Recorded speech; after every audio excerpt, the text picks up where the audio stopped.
Imagine it's 14 November 1923. You are a 42-year-old school teacher living in Berlin, Germany. You rent a narrow apartment above a cobbler's shop with coal dust on the windowsill and a savings book in the kitchen drawer. For 20 years, you have put away a few marks from every pay packet, enough, you thought, to keep your wife warm in winter and your son in books. Each morning you walk to school in a brushed coat, buy black bread on the corner, and trust that the coins in your pocket will still mean something by evening. At lunch, you count the weeks until Christmas and tell yourself that patience, thrift, and hard work still matter in this country. If you have ever wondered why governments so often seem relaxed about rising prices, stay with me. What you are about to hear is not a theory. It is a pattern. It has happened before, in rich countries and poor ones, in democracies and dictatorships, and it changes how you see every headline about inflation once you notice it. And if you find value in this kind of historical clarity, subscribing takes 2 seconds and keeps you ahead of what most people never see coming. By afternoon, the chalk dust is the same, the desks are the same, the faces of your students are the same, but the money is not. The price of bread has moved again. Your salary, paid in a stack thick enough to fill a bag, buys less than it did that morning. Your wife no longer shops once a week. She shops the moment cash arrives because waiting a few hours feels like leaving ice in the sun. The savings book in the drawer, the symbol of discipline, is turning into a joke told by history with a straight face. This is the heart of the story. Governments do not usually say out loud that they want inflation. They talk about growth, jobs, recovery, flexibility, temporary pressure, or extraordinary circumstances. But again and again, when debts are heavy and choices are painful, inflation does something quietly useful for the state. It makes old promises cheaper to repay. It lowers the real weight of public debt. It pushes part of the bill onto savers, wage earners, pensioners, and anyone holding money or bonds that do not rise fast enough. Sometimes this happens slowly, like water rising under a floorboard. Sometimes it happens all at once, like the floor giving way. But the mechanism is old, real, and brutally consistent. That is what this video is about. Not panic, not prediction. An autopsy on a pattern that history keeps showing us. Before we go further, there is something important to understand. Inflation is not just prices going up in the abstract. It is a transfer. It moves wealth from one set of hands to another, often without a vote, without a formal default, and without the clean honesty of an announced tax rise. If a government owes a mountain of debt in its own currency, and that currency loses value, the mountain shrinks in real terms, even if the number printed on the debt never changes. Imagine borrowing 10 buckets of water and then repaying them after someone has quietly drilled holes in every bucket. On paper, the number of buckets is the same. In reality, much less water comes back. That is what inflation can do to debt. It changes the ruler after the debt has already been measured. And if the government can keep interest rates below the inflation rate, which means savers are earning less than prices are rising, the effect becomes stronger. Economists call that financial repression. In plain English, it means the state keeps savers in a room with the thermostat turned down, while its own debt slowly melts. This is why inflation can be politically tempting. Raising taxes is visible. Cutting spending angers voters. Defaulting on debt scares markets and carries a stain that lasts for years. But inflation spreads the pain in a fog.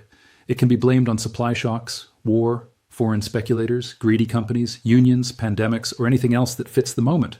Meanwhile, the state gets 3 quiet benefits. The real value of its old debt falls. Nominal tax revenues rise as wages and prices rise. And debt looks smaller relative to national income because GDP, the size of the economy on paper, gets puffed up by higher prices. It is not magic. It is arithmetic wearing a disguise. And once you see that disguise, a great deal of modern economic history starts to look less like a series of accidents and more like the same play performed on different stages. The first thing history shows is that a government does not need wheelbarrows of cash or supermarket chaos to benefit from inflation. Often the most effective version is the quiet version, the kind that feels manageable, the kind people call normal. After the Second World War, both the United States and the United Kingdom were buried under public debt built to fight the largest war in human history. In America, federal debt was above 100% of GDP in the mid-1940s. In Britain, government debt peaked at around 270% of GDP shortly after the war. Those are wartime numbers, the kind that would normally force brutal tax hikes, years of austerity, or some explicit restructuring, which means formally changing the terms of repayment. But that is not mainly what happened. Instead, much of the debt was reduced the soft way. Through growth, yes. Through budget discipline in some periods, yes. But also through inflation and interest rates that stayed below inflation for long stretches.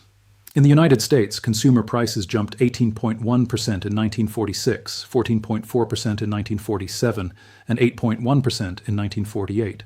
Yet long government bond yields were held low in the post-war period. In Britain, the pattern lasted even longer. The Office for Budget Responsibility found that from 1946 to 1976, nominal GDP grew by an average of 8.8% a year, made up of 2.3% real growth and 6.5% inflation, while the government paid only about 3.6% on its debt on average. In 24 of those 30 years, the interest rate on government debt was lower than inflation. That gap mattered. It was like carrying a heavy pack uphill while someone quietly removed stones from it every mile. The remarkable part is that the nominal debt did not even need to fall. In Britain, national debt rose from £27 billion in 1946 to £64 billion by 1976 in cash terms. If you stopped there, you might think the burden got worse. But because prices and nominal GDP rose much faster, the debt ratio collapsed from around 270% of GDP to about 50%. Same country, same debt stock in name, very different burden in reality. In the United States, the IMF estimates that financial repression and inflation reduced the debt burden by about 1 to 2.1% of GDP per year on average after the war. For the United Kingdom, the estimate is even larger, around 2.9 to 5.3% of GDP per year. That is not a side effect. That is a quiet transfer on a national scale. Now here is where it gets interesting. No one needed to announce that savers would be taxed. No parliament had to vote on a law saying retired couples with war bonds would subsidize the Treasury. The policy worked precisely because it did not feel like a dramatic event. A family with money in a bank account or fixed-rate bond saw a number on a statement. The number was stable. The problem was that the world around that number was moving faster. Food, rent, clothing, fuel, and repairs climbed, while the return on safe savings lagged behind. It was a theft done with a calendar rather than a crowbar, slow enough to deny, fast enough to matter. And some groups did much better than others. Governments were obvious winners because their old debt became easier to carry. Homeowners with fixed-rate mortgages also gained because they repaid loans with cheaper money. Companies with hard assets, which means real things like land, factories, and inventory, often kept up better than households sitting in cash. The losers were the careful, the people who did what they had been told was responsible. Buy bonds. Save steadily, avoid risk, trust the currency. Those people discovered that prudence can become a trap when the measuring stick itself is being shortened. Inflation in these periods was not a fire alarm. It was termites in the beams. You could live in the house for years before realizing what had been eaten. Here is something I want you to think about before we go further. If a government can reduce the real value of its debt without openly defaulting and without voting for a giant tax increase, do you think that temptation ever truly disappears? Drop your answer in the comments, seriously, because what I am about to show you next is the part of this story that most people never hear, and it changes everything. This brings us directly to the second part of this story. The quiet version of inflation is the polite version, but when a state keeps choosing the easy road, the road can end in a cliff. Look at Germany after the First World War. The Weimar Republic was born into wreckage. The old empire was gone, the economy was strained, war debts were enormous. Reparations payments hung over the country like a storm cloud that would not move. Politicians were afraid to raise taxes enough to match spending, and so the state leaned harder and harder on the printing press. At first, the effect did not look like instant collapse. From 1919 to 1922, Germany even saw a kind of distorted boom. Real GDP per person rose, and firms with heavy debts found that inflation was erasing their liabilities. Research on roughly 700 German firms shows that leverage, which means debt compared with assets, fell by more than 50% between 1919 and 1924. Highly indebted firms expanded employment faster than others because the real burden of what they owed was being washed away. Inflation, in that early stage, acted like acid poured on old debts. But acid does not stop where you want it to stop. By November 1923, the exchange rate had gone from 4.2 marks to the dollar before the war to 4.2 trillion marks to the dollar. Not million, not billion, trillion. The currency became a clock that ran faster than human routine. Tourists and journalists described women rushing to shops with wheelbarrows of notes to buy necessities before prices rose again within hours. Middle-class families who had lived carefully for decades sold furniture, jewelry, even family heirlooms to pay electricity bills. Savers were annihilated, debtors were rescued. The entire moral language of economic life was turned inside out. The person who had borrowed recklessly could emerge lighter. The person who had saved patiently could be destroyed. And when a society sees that happen, trust does not simply fall. It curdles. There is a brutal lesson hidden here. Governments often discover the pleasant part of inflation before they meet the monster. In Germany, inflation helped reduce real debt burdens and kept bankruptcies unusually low for a time. It even supported employment among heavily indebted firms in the early years. That is why inflation can seduce policymakers. It seems to solve a real problem. It buys time. It softens debt. It postpones hard political choices. But it does so by eating the measuring system of the entire economy. Money stops being a memory. It becomes a rumor, and once people stop trusting money, they stop trusting contracts, wages, savings, rents, pensions, insurance policies, and eventually the state itself. Look at what happened next. By 1923, the economy was no longer in a strange boom. It was in a breakdown. Real GDP fell sharply. Unemployment rose to nearly 30%. The French and Belgian occupation of the Ruhr deepened the crisis. Political violence surged, and the state had to end the nightmare by replacing the ruined mark with a new currency, the Rentenmark, under Hjalmar Schacht's stabilization effort. In other words, the government first used inflation as a way to escape impossible obligations, then had to rebuild a monetary order from the ashes. What did ordinary people learn? They learned that savings in a currency can be safe right up until the day they are not. They learned that being paid more is meaningless if prices sprint faster than wages. They learned that an economy can look alive on the surface while the rot is already in the beams. And they learned, perhaps most dangerously, that the state had chosen the easiest escape route first and left society to pay the full emotional bill later. Inflation is often described as a rise in prices that is too small. In moments like Weimar, inflation is the breaking of a promise between the present and the future. It tells people that tomorrow will not honor what yesterday said. And this is where history gets uncomfortable, because many people hear Weimar Germany and think that was a special case, a defeated country, a shattered state, a once-in-a-century catastrophe.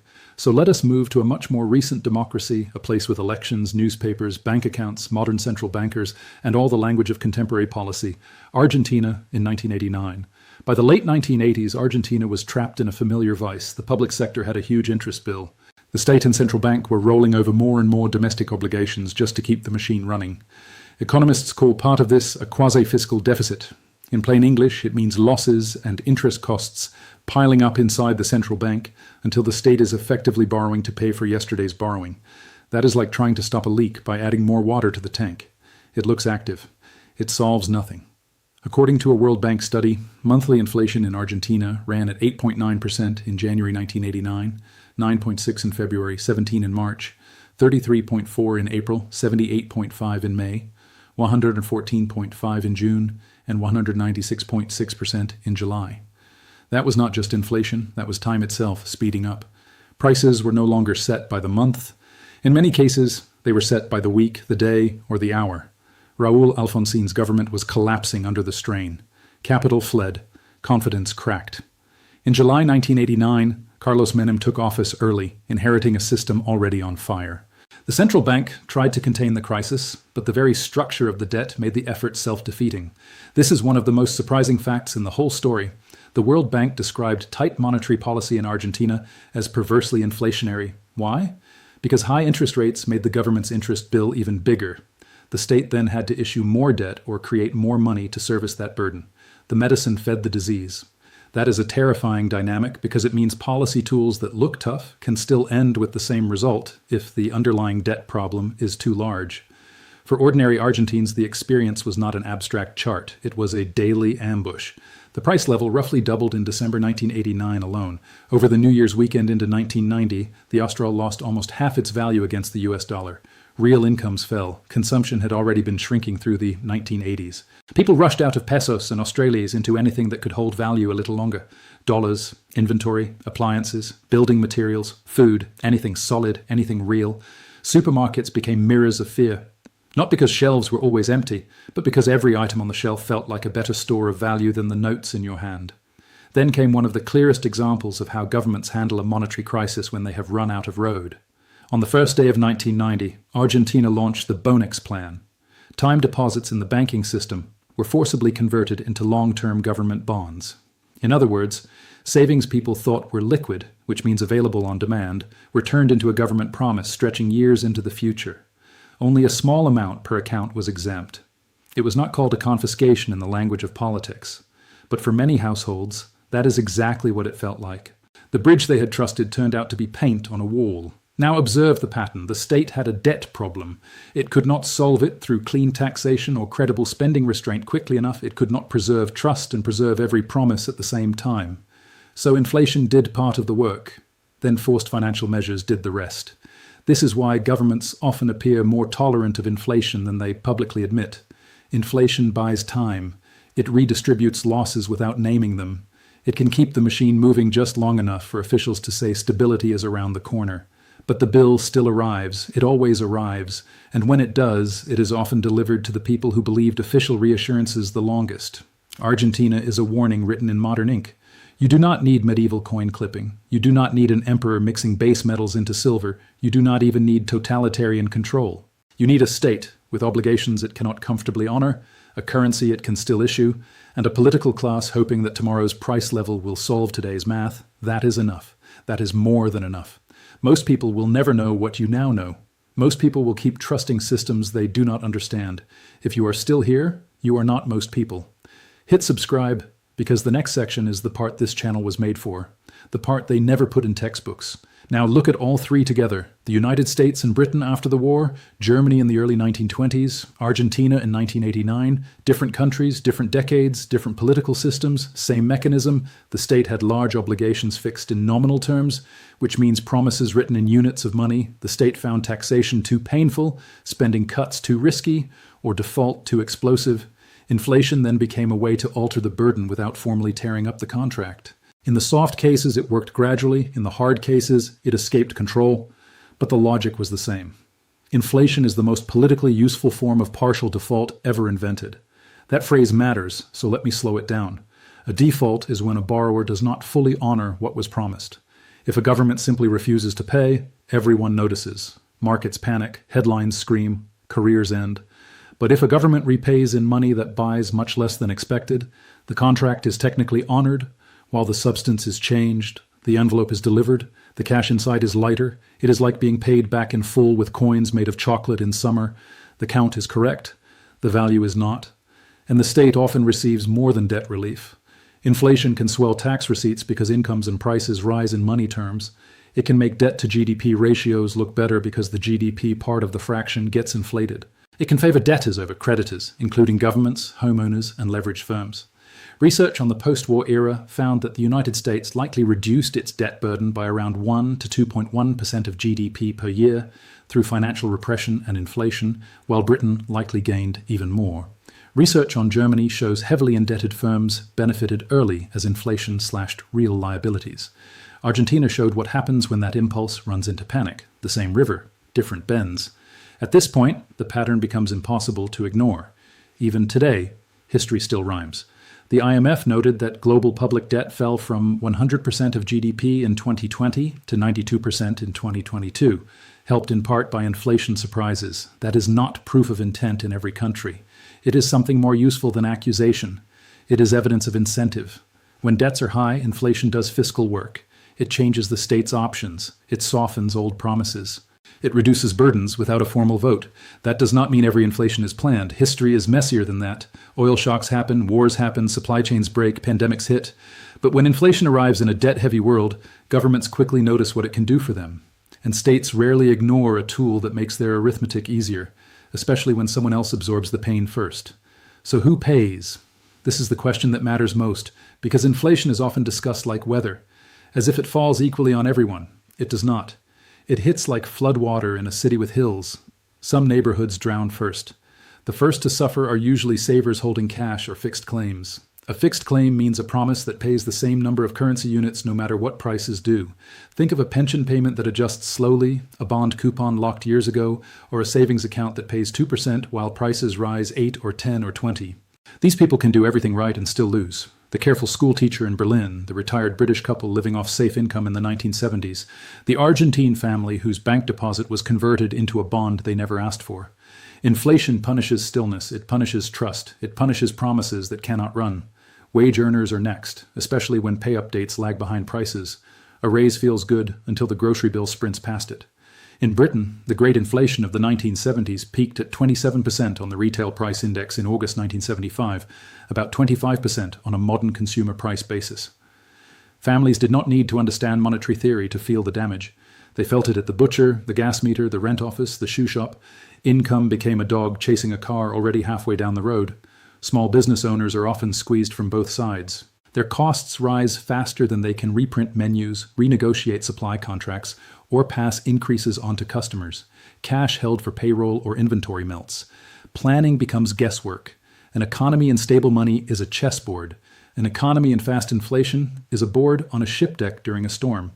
Even good players start losing pieces. Now consider Zimbabwe in 2008, one of the most extreme cases on record. By November 2008, annual inflation reached an estimated 89.7 sextillion%. The number is so absurd it stops sounding like economics and starts sounding like parody. But for ordinary people, it meant wages collapsing between payday and sunset, savings evaporating, shelves going bare, and daily life turning into a search for anything that would hold value for more than a few hours. In July 2008, the price of a loaf of bread was reported to be about 1/3 of a teacher's monthly salary. Think about that, a teacher's month for 3 loaves. The government had financed deficits by creating money, and the currency became a ladder with rungs breaking under each step. People shifted to barter, foreign cash, cross-border trade, or simple survival. By the end, the Zimbabwe dollar was abandoned. But not everyone loses equally. This is the cold part of inflation history. Some people walk through the storm better protected. Borrowers with fixed-rate debt can benefit because they repay in cheaper money. Owners of land, stocks, commodities, inventory, or businesses with pricing power often have some shelter because their assets can move with prices. Exporters or people with access to foreign currency have a life raft when the local currency sinks. In Weimar Germany, heavily indebted firms saw their liabilities collapse in real terms before the system fully broke. In post-war Britain and America, governments themselves were among the clearest beneficiaries. In Argentina, households with dollars under the mattress or stock on the shelf often did better than those with faith in domestic bank deposits. In Zimbabwe, traders with inventory or cross-border connections could survive in ways salaried workers could not. And this is where history gets morally sharp. Inflation is sold as a general condition, a problem for everyone. But again and again, it behaves more like a filter. It transfers wealth away from those holding paper claims and toward those holding leverage, real assets, political access, or escape routes.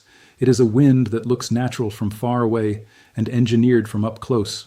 When prices rise, the middle class often feels it first, not because it is the poorest, but because it is the class most likely to trust institutions, hold savings in domestic currency, and plan life through stable contracts. Inflation turns that trust into tinder. The question is not whether this pattern will repeat. History has already answered that. The only question is whether you will see it before it sees you.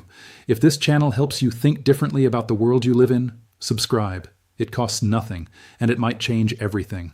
What then did the survivors do differently? Not the lucky, not the well-connected, the people who, across these episodes, managed to come through with something intact. The historical record shows that those who survived periods of serious inflation largely shared a few habits of mind, long before they shared any particular asset. First, they understood that money is not wealth. Money is a claim on wealth. And when the issuer of that claim is under pressure, the claim can change character very fast. People who grasped that early in Argentina moved into dollars, goods, or anything tangible before the doors narrowed. In Zimbabwe, many households switched to barter, foreign notes, or cross-border trade as soon as the local currency stopped acting like money. In Germany, anyone who sat loyally in cash or war bonds was standing on a trapdoor. Second, the people who endured best were often tied to productive things rather than fixed promises. A productive thing can be a business, farmland, inventory, a workshop, a rental property, or skills that can reprice with the world. These were not magic shields. Many businesses still failed. Many owners still suffered. But history shows that claims on real output tend to breathe better in inflation than claims on fixed sums of currency. A factory is not paper. A field is not paper. Even a small shop with useful stock can respond to a price surge more flexibly than a pension check can. In Britain and America, homeowners with fixed mortgages quietly watched inflation chew through the real value of what they owed. In Weimar, firms with large nominal debts were helped at first for the same reason. Inflation does not just destroy, it redistributes. That is why it is so dangerous politically. It creates enough winners to delay a revolt and enough losers to scar a generation. Third, survivors moved faster than official language. This may be the deepest pattern of all. Governments almost never describe an inflationary shift in the language history later uses. They call it temporary, they call it manageable, they call it a transition, an adjustment, a supportive stance, an emergency measure, a necessary bridge. People who waited for the language to become honest were usually too late. The people who did better paid attention to behavior, not slogans. They watched deficits, debt structure, money creation, interest rates, and whether policymakers seemed more afraid of unemployment and funding stress than of rising prices. They listened for what was being protected. If the banking system, the treasury, and the debt market were being protected at all costs, they understood that the purchasing power of money might become the sacrificial lamb. That is not financial advice. It is a historical pattern across countries and decades. The people who came through best were the ones who did not confuse a government promise with a law of nature. They treated monetary stability the way sailors treat weather. Welcome when present, never assumed. So let us return to Berlin, to the teacher with the savings book in the drawer. What happened to him was not just that bread got expensive. What happened was that the meaning of a lifetime habit collapsed. Thrift had been a ladder. Inflation turned it into smoke. The state did not knock on his door and seize the money with soldiers. It did something more modern and in some ways more effective. It changed what money meant before he could react. And that is why this subject matters so much. Governments do not need to love inflation in some grand ideological way. They only need to notice, as governments have noticed for centuries, that inflation can reduce debt burdens, lift nominal revenues, protect overextended financial systems for a while, and postpone choices no politician wants to make honestly. That is the quiet attraction. Not conspiracy, incentive, not a master plan, a recurring temptation built into debt, politics, and human nature. History shows the full arc. In post-war America and Britain, inflation and low rates helped wear down public debt without an open default. In Weimar Germany, the same logic spiraled into social ruin. In Argentina, it bought time until savings were trapped and trust snapped. In Zimbabwe, it devoured the currency itself. Different intensity, same underlying truth. Inflation is not merely an economic event. It is a political method with human consequences. This is historical and educational analysis. It is not financial advice. Every individual situation is different. Please consult a qualified professional before making any financial decision. This video is not for everyone. Most people will dismiss it. But if one person in your life needs to hear this, share it with them. Not because it will change the world, because it might change their world. Subscribe for more, and I will see you in the next one.